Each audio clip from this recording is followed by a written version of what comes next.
آج تو گناہ کرنے والا وہ الٹا نیکی کرنے والے کو ڈانٹتا ہے۔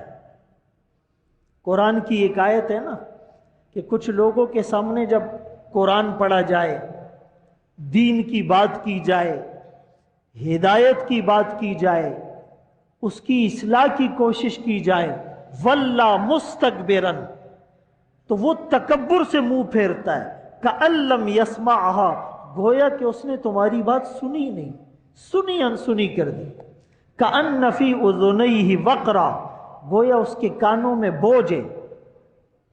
ایک عالم فرما رہے تھے کہ اکثر جب ان سے کوئی نکاح کا کہتا ہے تو علماء کہتے کہ بھائی نکاح میں مکس گیدرنگ تو نہیں ہوگی، مرد و زن کا مخلوط اجتماع تو نہیں ہوگا، مرد اور عورتیں ایک ساتھ تو نہیں ہوں گے۔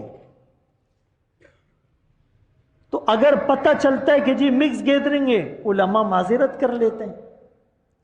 کبھی کبھی علماء کو پتہ ہی نہیں ہوتا ہے، وہ اچانک جاتے ہیں وہاں دیکھتے تو وہاں تو مکس گیدرنگ ہوتی، عورتیں بھی بن سچ کے آئی ہوتی ہے، مرد اور عورتیں مکس۔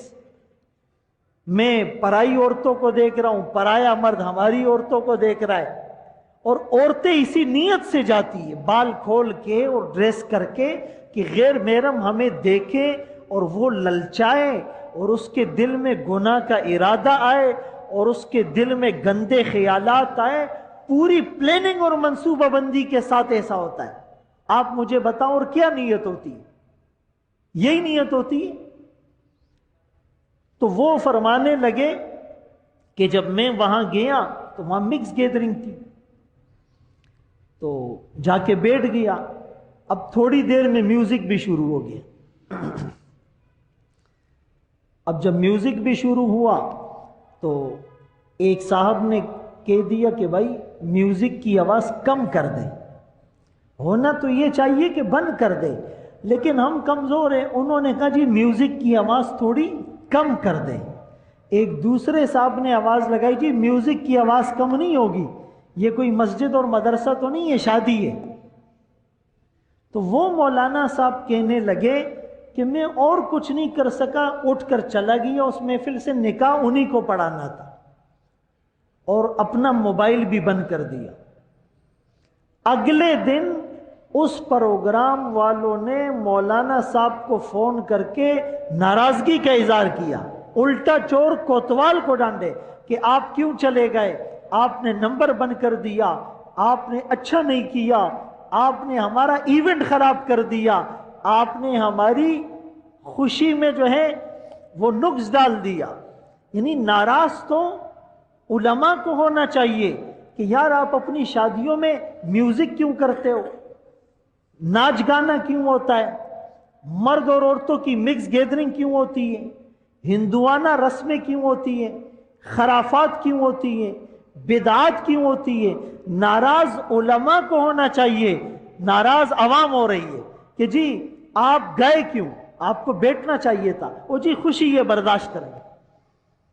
ایسا الٹا چکر آ رہا ہے میرے محترم دوستوں، بھائیوں، بزرگوں۔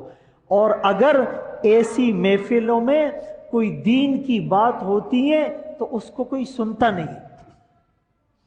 ہم ایک پروگرام میں شریک تھے تو ایک بہت بڑے عالم وہ اس میں بیان فرما رہے تھے، تو سائیڈ میں جو وی آئی پیز ہوتے ہیں نا، جن کی الگ ٹیبل ہوتی ہے، اور وی آئی پیز بڑے بڑے لوگ ہوتے ہیں، 20 گریڈ کے آفیسر ہوتے ہیں، پولیٹیشین ہوتے ہیں، بیوروکریٹس ہوتے ہیں، سب ایک جیسے نہیں ہوتے۔ ظاہر ہے ہم سب گناہگار ہیں، کمزور ہیں، لیکن اس طرح کا طبقہ بیٹھا تھا، وہ مسلسل اپنی چیمے گوئیوں میں اور گپ شپ میں مصروف تھا۔ تو حضرت نے بیان کے دوران کہا کہ بھائی لوگ خاموش ہو جائے، مجھے تو یوں لگ رہا ہے جیسے میرے دائیں طرف اسمبلی لگی ہوئی ہے اور ملک کی صورتحال پر تبادلہ خیال ہو رہا ہے۔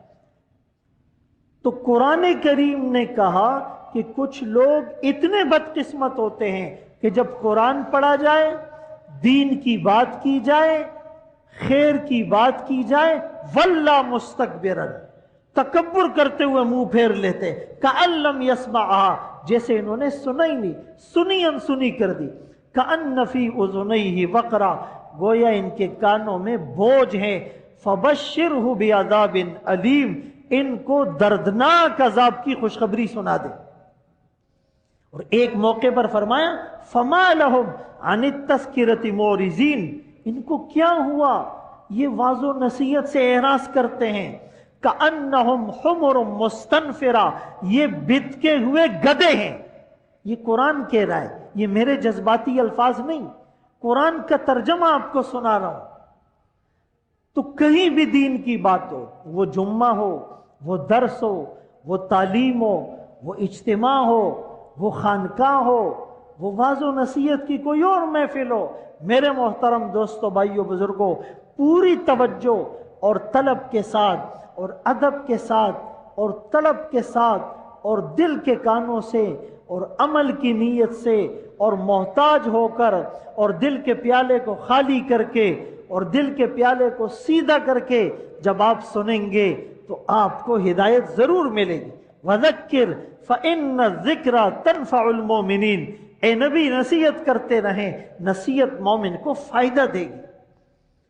امام شاعرانی رحمت اللہ علیہ نے تو بڑا عجیب جملہ لکھ دیا، فرمایا قرآن کہتا ہے نصیحت مومن کو نفع دے گی، جس کو نصیحت نفع نہ دے اس کے ایمان میں کمی ہے. وہ ریویو کرے، وہ آبزرو کرے، وہ نظر ثانی کرے کہ کہیں زیادہ گناہوں کی وجہ سے اور گناہوں کی نحوست کی وجہ سے ایمان خطرے میں تو نہیں پڑ گیا.